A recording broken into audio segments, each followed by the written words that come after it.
You're okay with expanding the military as it is part of the government?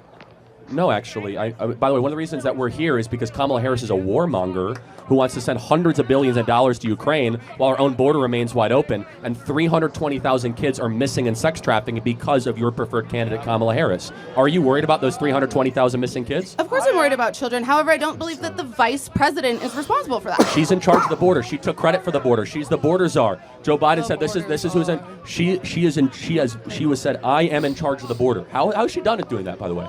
Has she done a good job managing the border? I honestly disagree with all of the past administrations on their border policies, personally. Okay, but do you think she's done a good job? No, I don't think anybody's done a good job. Do you want However, more? there was Okay.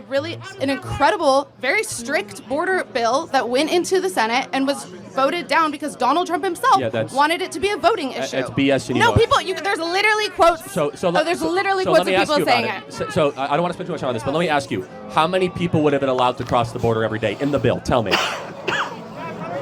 It's in the tens of thousands. 5,000 people a day. Yeah. It would. So that means. I'm not against that. Do you believe in borders?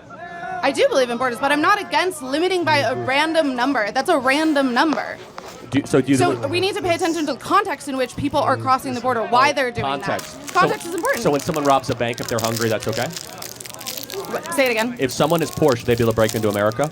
That's not at all what I'm insinuating. No, what's the context then? I don't understand. Nobody's breaking in. When you're talking about legal border crossing. No, these are... You're talking about 5,000 a day legal border crossing. No, these are not. These are illegal entries into the United States of America. Do you know that there have been more arrests under this administration for people crossing the border than there were during Donald Trump's Yeah, because there's more people coming across the southern border. So context matters. Yeah, 10 million people are illegally in the country.